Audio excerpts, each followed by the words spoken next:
গত কয়েক বছর কোরবানির হাটে ভালো দাম পাওয়ায় এবার অনেক খামারেই চাহিদার অতিরিক্ত পশু পালন হয়েছে। গবাদি পশুর পরিচর্যায় শেষ মুহূর্তের ব্যস্ততা বিভিন্ন জেলার খামারে। তবে গোখাদ্য সহ নানা উপকরণের দাম বাড়ায় চাপে পড়েছেন খামারিরা। ভালো দাম পেতে সীমান্ত দিয়ে অবৈধভাবে গরু আনা বন্ধে কঠোর নজরদারি চান তারা। সীমান্তের জেলা মৌলভীবাজারে ছোট বড় মিলিয়ে গবাদি পশুর খামার ৬,২২৫টি। এছাড়াও অনেক কৃষক কোরবানির ঈদ সামনে রেখে পশুপালন করছেন। হাটে ওঠানোর আগে চলছে শেষ মুহূর্তের পরিচর্যা।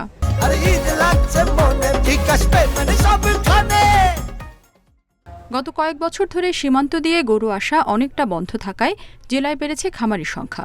এবারও সীমান্তে কঠোর নজরদারি আসা সংশ্লিষ্টদের। ইন্ডিয়ান গরুগুলা বন্ধ করেন, তাইলে হয়তো আমরা খামারিও হল বাঁচতাম পারি। আমরা আশা করি যে বাহির থেকে কোনো গরু এই বাংলাদেশে প্রবেশ করবে না। এই জন্য আন্তঃ মন্ত্রণালয় বৈঠক অনুষ্ঠিত হয়েছে, সীমান্তে যাতে কোনো গরু বাহির থেকে প্রবেশ না করে। গোপালগঞ্জে অনেক খামারে এবছর প্রাকৃতিক পদ্ধতিতে গরু লালন পালন করা হচ্ছে। ঈদুল আজহায় জেলায় 35,500 কোরবানির পশুর চাহিদা রয়েছে। এর বিপরীতে প্রায় 5,000 খামারে প্রস্তুত হয়েছে 41,000 গবাদি পশু। এখন দাম ভালো আছে। যদি বিদেশের থেকে গরু আমদানি না হয় তাহলে ভালো কিছু আশা করা যাচ্ছে। বগুড়ায় খামার থেকে আগাম বিক্রি এবং ঈদের আগে গ্রাহকের ঠিকানায় পৌঁছে দেওয়ার সুবিধায় বিক্রি বাড়ার আশা মালিকদের।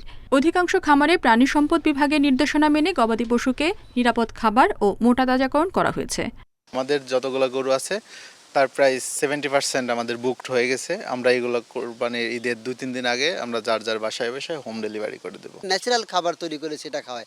আমরা ব্রয়লারের ফিড বা স্টেরয়েড বা ইনজেকশন এই সব কিছু দেই না। আমরা গরু মোটা তাজা করি না, আমরা শুধু গরু তাজা করি। পবিত্র ঈদুল আজহা উপলক্ষে জেলা প্রাণী সম্পদ বিভাগ বগুড়া খামারিদেরকে নিরাপদ ও প্রাকৃতিক খাদ্য সরবরাহের মাধ্যমে গবাদি পশু উৎপাদনে উৎসাহ প্রদান করে আসছে। জেলায় কোরবানি পশু চাহিদা প্রায় 4.5 লাখ। তবে খামারগুলোয় গরু মহিষের পাশাপাশি ভেড়া, ছাগল, দুম্বা মিলিয়ে পালন হয়েছে প্রায় 7.5 লাখ পশু। জেলার চাহিদা মিটিয়ে রাজধানী সহ বিভিন্ন জেলার হাটে যাবে এসব পশু। রেশমি নন্দী, ইন্ডিপেন্ডেন্ট নিউজ।